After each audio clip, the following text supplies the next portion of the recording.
সূরা মুলুকের মধ্যে আল্লাহ বলেন, যখন মানুষকে জাহান্নামের মধ্যে নিক্ষেপ করা হবে, তখন সমস্ত ফেরেশতারা নিক্ষেপ করার আগে তাকে জিজ্ঞেস করবে, এই যে তোমাকে এখন জাহান্নামে নিক্ষেপ করা হইতেছে কেন? তো আমি অপরাধ করছি এই জন্য। আরে তুমি জানো তুমি অপরাধ করছো, এই জন্য তোমাকে জাহান্নামে নিক্ষেপ করা হইতেছে। দুনিয়ার মধ্যে কি তোমাকে কেউ বলে নাই? সূরা মুলুকের তাবারাকাল্লাযী সূরা আমরা বলি, এই সূরার মধ্যে বলতেছে যখন নিক্ষেপ করা হবে এর আগে সবাইকে জিজ্ঞেস করা হবে, আরে তুমি কি জাহান্নামে যাইতেছো? তুমি জানো কেন জাহান্নামে যাইতেছো? তো জানি, তো দুনিয়ার মধ্যে আমি অপরাধ করছি। তো দুনিয়ার মধ্যে কি কেউ তোমাকে বলে নাই যে অপরাধটা করলে তোমাকে জাহান্নামে যেতে হবে? তখন তারা বলবে ক্বালু বালা ফাকাল্লাবনা ওয়া কুলনা মা নাযালাল্লাহু মিন শাই। তারা বলবে যে অবশ্যই আপনাকে বলছিল, কিন্তু আমরা তাদের কথা কি করি নাই? বিশ্বাস করি নাই। ফাকাল্লাবনা, তাদেরকে আমরা মিথ্যা প্রতিপন্ন করছিলাম। মুসলিম এমনি বলে এগুলো হবে না। আমরা যে কাজটা করি আমরা কিন্তু মিথ্যা প্রতিপন্ন করি না। ধরেন আমি যে কথাগুলো বলতেছি এই কথাগুলো সত্য নাকি মিথ্যা সবাই কিন্তু স্বীকার করতেছেন, মানতেছেন, কেউ অবিশ্বাস করতেছেন না। কিন্তু আমাদেরকে শয়তানে যে ধোঁকাটা দেয়, কাফেররা বলে মিথ্যা, তারা বলে আখিরাত হাসর নাসর, কোনো কিছু নাই। কিন্তু আমাদেরকে শয়তানে ধোঁকা দেয় কি, যে হুজুর বলতেছে ঠিক আছে অপরাধ করতেছি, এখন তো অপরাধ না করে চলবো কি করে? হুজুরের কথা শুনে যদি ঠিক এই মুহূর্তে তুমি শুধু কারবার ছেড়ে দাও, তাহলে তুমি যে ফ্ল্যাটে আছো এই ফ্ল্যাটে থাকতে পারবা? তুমি কি ভাড়া দিয়া সমাজের মধ্যে যেই সুন্দর করে তুমি লাইফস্টাইল চালাইতেছো, এভাবে কি তুমি চলতে পারবা? তখন তোমার খানা দানার সমস্যা হয়ে যাবে, চলাফেরার সমস্যা হয়ে যাবে, তুমি নিচে নামিয়ে আসতে হবে। এভাবে কি চলা সম্ভব? তুমি এক কাজ করো, চালায় যাও। এই শেষ সময় আইসা আল্লাহর কাছে তওবা করি। হুজুর তো বলছে আমরা বুঝছি জিনিসগুলো অপরাধ, সমস্যা নেই, এগুলো করতেছি, অপরাধরা করতেছি, একটা সময় গিয়ে তওবা করি। শয়তান কিন্তু আমাদেরকে এই কথাটা বলে, এই কথা বলে বলে বলে বলে আমাদের সময়কে দীর্ঘায়িত করতে থাকে। যেখানে আল্লাহ তাআলা বলছেন যে বান্দা, এই শয়তান তোমাদের আদি পিতা আদমকে ধোঁকা দিয়ে পদস্খলন করাইছিল, এই ঘটনা তোমাদের সামনে আমি এই জন্য তুলে ধরছি যাতে করে এই শয়তানে তোমাদেরকে ধোঁকা দিতে না পারে। ঠিক কিনা বলেন? আমাদের আদি পিতাকে শয়তান ধোঁকা দিছে কিনা? শয়তান আমাদের আদি পিতাকে বলছে যে আপনি যদি চিরস্থায়ী জান্নাতে থাকতে চান আপনাকে গন্ধম ফল খাইতে হবে। তো আদম আলাইহিস সালাম বলছে আল্লাহ তো আমাকে না করতে খাইতে। কোরআন শরীফের 8 নম্বর পারার 11 নম্বর পৃষ্ঠা একদম স্পষ্ট করে আসছে, পুরো পৃষ্ঠা শুধু এই কথাই। তো আদম আলাইহিস সালাম বলতেছে আমাকে তো আল্লাহ তাআলা না করতে গন্ধম খাইতে। তখন শয়তান বলছে আরে কেন না করছে এটা তো বুঝেন। আল্লাহ চাইতেছে আপনাকে দুনিয়ার মধ্যে পাঠিয়ে দিতে।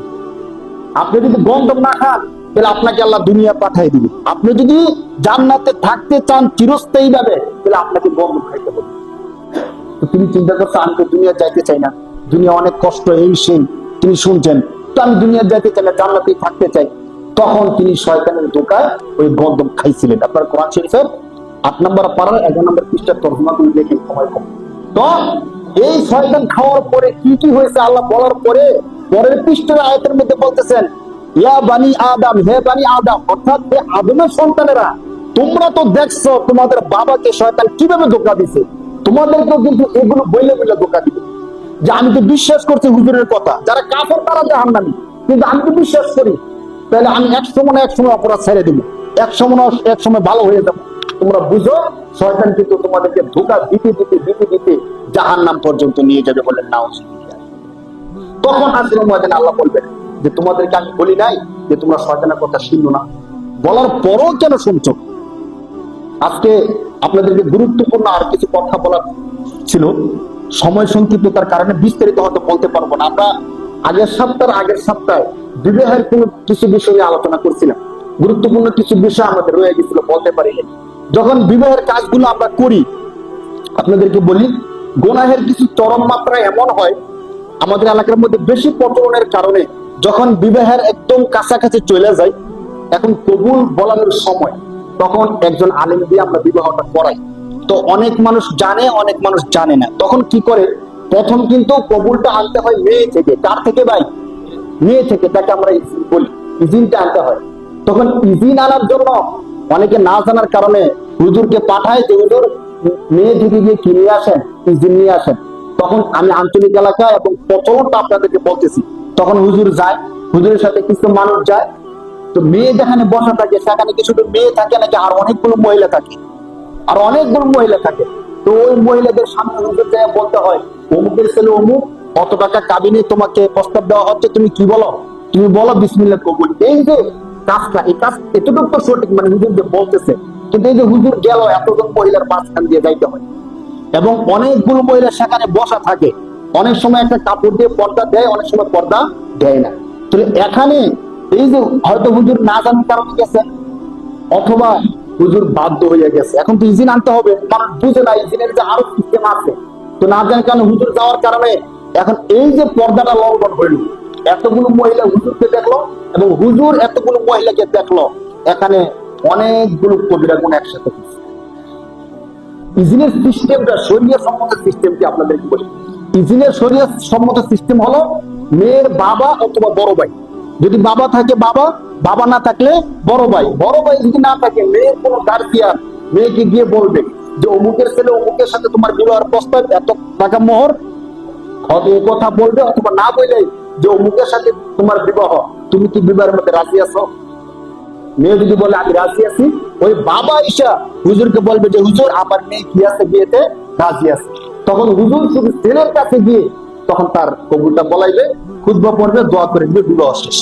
কিন্তু আমাদের সমাজে হুজুরকে ভিতরে ঢুকাইয়া বেপরদা করাইয়া যে ইজিনটা নেওয়া হয়, এটা সম্পূর্ণ একটা কুসংস্কার, একটা ভুল ধারণা, যার কারণে হুজুরও গুনাহ করতে হয় এবং আমাদের সমাজের মধ্যে অনেকে গুনাহ শামিল হতে হয়। আমরা এই কাজটার সামনে থেকে সতর্ক থাকবো ইনশাআল্লাহ। ইজিনের যে শরীর সম্মত সিস্টেম, ওই সিস্টেম অনুযায়ী আমরা ইজিনটা নেওয়ার চেষ্টা করব। আমাদের সমাজের মধ্যে অনেক মানুষ দেখবেন যারা এলিট শ্রেণীর, যারা পাবলিক ফিগার, তারা অনেক সময় হিন্দু, মুশরিক, বৌদ্ধদেরকে বিবাহ করে।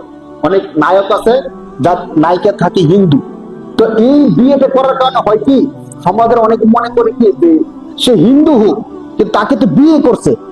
এইভাবে আমাদের সমাজের মধ্যে মানে ভিন্ন ধর্মের বিবাহের প্রচলনটাকে একটা নরমালাইজ করা, অনেকে জায়েজ মনে করে ফেলে। হিন্দুকে বিবাহ করা যায় তো, অমুকে বিয়ে করছে, অমুক বড় পপুলার একজনের নাম আমি বলতে পারবো, নামটা বলবো না, তিনি হিন্দুকে বিয়ে করছেন, সারা জীবন হিন্দুকে নিয়ে ঘর সংসার করছেন। অথচ কোরআন শরীফের সূরা বাকারার 2 নম্বর পারায় আল্লাহ বলতেছেন ওয়ালা তানকিহুল মুশরিকাতি হাত্তা ইউমিনা, তোমরা কোন মুশরিককে ততক্ষণ পর্যন্ত বিবাহ করো না যতক্ষণ পর্যন্ত সে মুমিন না হবে। এটা কার কথা বলেন?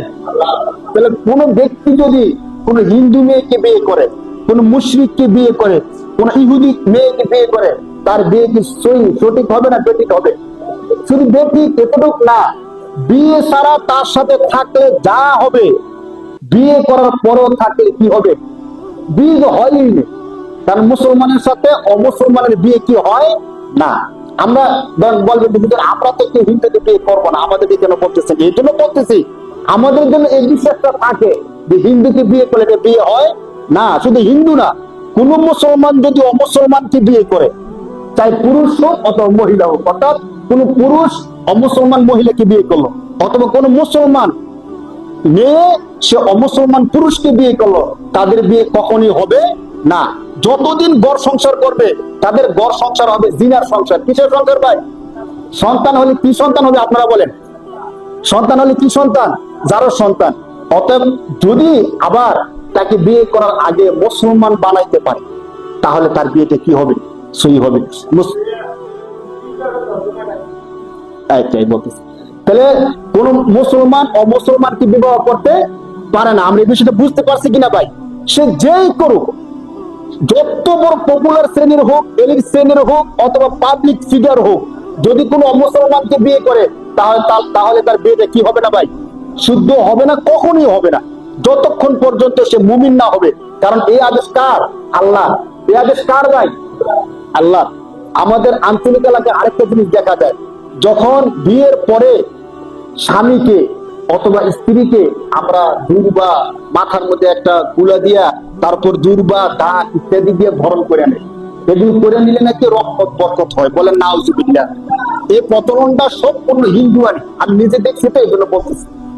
হিন্দুরা যেভাবে করে, অনেকগুলো মহিলা একসাথে গাড়ির মধ্যে যায়, এই যে কলসি নিয়ে পানি আনে, এরপরে দুর্বা, দান এগুলো আনার পরে ছেলের মাথায় মেয়ের মাথায় ছিটাইয়া দেয়। এগুলো দিলে নাকি কি হয়? বরকত হয়। কেউ যদি এমনটা করে সে যেন শিরক করলো সরাসরি। এটা সম্পূর্ণ হিন্দুয়ানি কথা। অনেকে মনে করে যে সমস্যা কি, মুরব্বীরা করতেছে, মানে মুরব্বীদের উপর নাম দিয়ে চালায় দেয়, মুরব্বীরা করছে, এতে সমস্যা হওয়ার কোনো কিছু নাই। তো আমরা এই জিনিসটা 100% সতর্ক থাকি, এই জিনিসটা অনেক বড় একটা গুনাহের কাজ। আমরা কেউ কাজটা করবো না। দান দুর্ভাগ্যে তাদেরকে এইভাবে বরণ করে নেয়। আরেকটা বর্তমান ব্যাপক, যখন গেট ধরে, এক তো গেট ধরার কোন নিয়ম হয় নাই, সামাজিক ভাবে ধরে নিয়মটা করছে, তো গেট ধরার ক্ষেত্রে মেয়েরা গেটটা ধরে, এখানে কিন্তু একটা হারাম কাজ হয়েছে। দ্বিতীয় সবচেয়ে বড় কাজ যেটা করে আমাদের আঞ্চলিক এলাকা, আপনারা দেখছেন কিনা, প্রথম অনেকগুলো পানির গ্লাস দিয়ে রাখে, একটার মধ্যে শরবতের পানি, আরেকটার মধ্যে চুলের পানি, আরেকটার মধ্যে লবণের পানি, এগুলো দিয়ে ডাইকে রাখে। এখন জামাইকে বলা হয় যে কোনো একটা গ্লাস নেন। তো এখন জামাই যদি সঠিকভাবে শরবতের গ্লাসটা নিতে পারে, তখন মনে করে হ্যাঁ জামাইটা কি বুদ্ধিমতী হবে, ভালো হবে, ভদ্র হবে, নম্র হবে। আর যদি চুলের পানি নেয়, লবণের পানি নেয়, তখন ধরে নেয় এই জামাই হাবা কাবা হবে, জীবনে এই জামাই দিয়ে শান্তি হবে না, বলেন নাউজুবিল্লাহ। এভাবে জামাইকে পরীক্ষা করা সম্পূর্ণ একটা কুসংস্কারী পন্থা। এই কাজটা আপনার কখনো করতে দিবেন না। এর কারণে কি হয়, আপনি যেই পানি নেন না কেন, আপনার উপর তাদের একটা বদ আস্থা, বদ বিশ্বাস তৈরি হয়ে যায়। সারা জীবনের জন্য বলবে ওই যে গেট ধরছিলেন, গেটের মধ্যে চুলের পানি নিচ্ছিল, হ্যাঁ দিয়ে শান্তি হবে। দুদিন পরে একটু ঝগড়া দিতে হবে সংসারের মধ্যে, ও বলবে তুমি তো শুরুতেই চুলের পানি খেয়ে নিচ্ছিলে, জানি না তুমি কেমন হইবা। এই কারণে কি শান্তি অশান্তি হতে পারে ভাই? হতে পারে না। আমাদের সমাজে কিন্তু এমনটা করে, আর অনেকভাবে পরীক্ষা করে। আমি একটা সিস্টেম বললাম আর কি। এই কাজটা সম্পূর্ণ একটা বেদাতি এবং কুসংস্কারী কর্ম।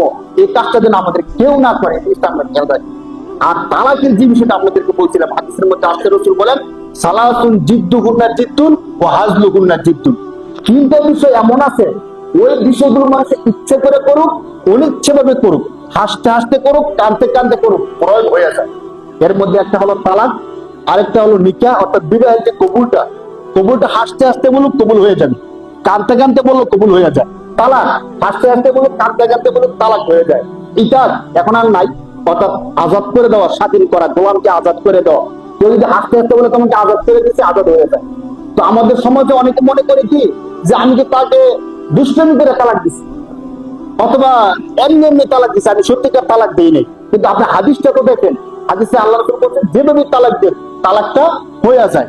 আরেকটা হাদিস আপনাদেরকে বলা আমার মূল উদ্দেশ্য ছিল, যে হাদিসের মধ্যে আসছে রাসূল সাল্লাল্লাহু আলাইহি সাল্লাম বলেন, এর আগে সপ্তাহে আলোচনা করছিলাম না, যে আমাদের সন্তানদেরকে আমরা যারা বিবাহ করাই না, দেরি করাই, মনে করি কি সে তার নিজের পায়ে দাঁড়াক, এরপরে তাকে বিবাহ করাবো, অথবা একটা স্ট্যাটাস হোক, চাকরি বাকরি হোক, তখন বিয়ে করাবো, অথচ তার বিয়ের বয়স পার হয়ে যেতেছে। তাদের সম্পর্কে একটা হাদিস শোনাই দিই। হাদিসের মধ্যে আসছে রাসূল সাল্লাল্লাহু আলাইহি সাল্লাম বলেন, মান ভুলিদা লাহু ওয়ালাদুন, কোন ব্যক্তির যখন কোন সন্তান জন্মগ্রহণ করে, তখন তার দায়িত্ব হলো ফালইউহসিন ইসমুহু ওয়া আদাবুহু, সে যেন তার একটা সুন্দর নাম রাখে এবং তাকে আদব শিক্ষা দেয়। আদব শিক্ষা দেওয়ার পরে ফাইদা বালাগা ফালিয়াতাযাওয়াজহু, যখন সে বালেগ হয়ে যায়, হাদিসের শব্দের একটু শুনেন, আমরা জানা থাকুক কাজ করি না করি পরেরটা পরের বিষয়। আল্লাহ তো বলতেছেন ফাইদা বালাগা ফালিয়াতাযাওয়াজহু, যখন সে বালেগ হয়ে যাবে, অর্থাৎ তার বয়স হয়ে যাবে, তখন সে যেন তাকে কি দিয়ে দেয়, বিবাহ দিয়ে দেয়, বিবাহ করায় দেয়। এখন ফাইন বালাগা ওয়ালাম ইয়াতাযাওয়াজহু, যদি কারো সন্তান বালেগ হইল, বিবাহের উপযুক্ত হয়েছে, কিন্তু তাকে কি করাইতেছে না, বিবাহ করাইতেছে না, তার কি হবে? আল্লাহ রাসূল বলেন ফাআসাবা ইসমান, বিবাহ না করানোর কারণে ওই সন্তান কোনো গুনাহের মধ্যে লিপ্ত হয়ে গেছে, যে কোনো গুনাহের মধ্যে লিপ্ত হয়েছে। আল্লাহ রাসূল বলেন ফাইন্নামা ইসমুহু আলা আবিহি, সে যত গুনাহ করবে সমস্ত গুনাহ তার বাবার আমলনামার মধ্যে যাবে, বলে নাউজুবিল্লাহ। ভাই নিজের গুনাহ একটু শেষ করতে পারি না, আবার যদি সন্তানের গুনাহ আমার আমলনামার মধ্যে শরীক হয়, অবস্থাটা কি হবে বলে?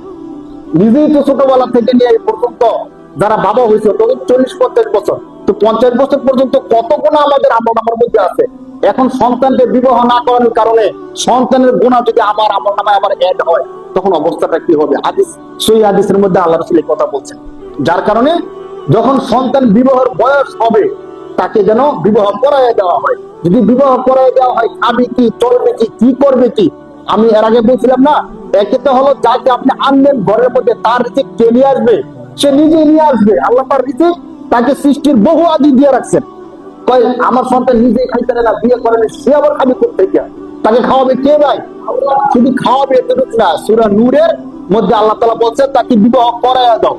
যদি সে ফকির হয়, ইয়াকুনু ফুকারা ইউগনিহিমুল্লাহু মিন ফাদলি, তোমার সন্তান যদি দরিদ্র হয়, তাকে বিবাহ করায় দাও, আমি আল্লাহ দয়া করে তাকে ধনী বানায় দেব, বলে সুবহানাল্লাহ। এখন দেখেন, যে আল্লাহ সৃষ্টি করছেন, ওই আল্লাহ যদি বলে যে তুমি তাকে বিবাহ করো, তার দায়িত্ব আমার, মানে কথার মর্ম কি এমনই দাঁড়ায়? আল্লাহ বলতেছেন আমি ধনী বানাই দিবি, আর মানে হইলো হ্যাঁ, তার যদি সামর্থ্য নাও থাকে তাকে বিবাহ করে দাও, তাকে চালানোর দায়িত্ব আমি আল্লাহর। এরপরও আমি যদি বলি খাইবো কি করবো কি, তাহলে আল্লাহর কথার কাছে থাকলাম, আমি থাকলাম না, আল্লাহর কথাকে আমি 100% বিশ্বাস করলাম না। এই জন্য এই বিষয়গুলো থেকে আমরা অবশ্যই হেফাজত থাকি, বিরত থাকি। এবং যখন আমাদের সন্তানদের বয়স হয়ে যাবে, তখন যেন আমার প্রথম এবং প্রধান চিন্তা থাকে যে আমার সন্তানকে যোগ্য জায়গায় কিভাবে একটা পাত্রস্থ করা যায়, আমার মেয়েকে কত দ্রুত বিবাহ দেওয়া যায়, একটা ফরজ কাজের মতো। আমরা এই বিষয়টা বেশি মাথায় নিব, অনেকে বিষয়গুলো মাথায় নিতে চায় না, মনে করে এটা এমনি এমনি হবে। এমন মানুষ আছে আমার কাছে বলতেছে তো ওদের বিয়ে শাদী, তো জন্ম মৃত্যু বিয়ে শাদী গুলো আল্লাহর হাতে। মানে কথার সাইজটা কিন্তু ঠিক আছে, বিয়ে জন্ম মৃত্যু বিয়ে শাদী কার হাতে? তো এগুলো নিয়ে আমরা চিন্তা করবো কেন? যখন আল্লাহ বিয়ের সুযোগ করে দিবে তখন বিয়ে হবে। আরে সবই তো আল্লাহর হাতে, রিজিকও তো আল্লাহর হাতে, আমি কাজ করি কেন? রিজিক কার হাতে বলেন? কিন্তু কাজ আমি করি কিনা? আমি কাজ না করলে কি আমার ঘরে আল্লাহ রিজিক দিয়ে দিবে? চেষ্টা তো আমাকে করতে হবে। আচ্ছা মিন্না ওয়া ইতমামু মিনাল্লাহ, চেষ্টা আমার পুরা করার মালিক কে? যখন বয়স হবে তখন থেকে আপনি ফিকির করেন, চেষ্টা করেন, পুরা করে দিবে কে? আল্লাহ তাআলা আমাদেরকে বুঝার তৌফিক দান করে বলি আমিন।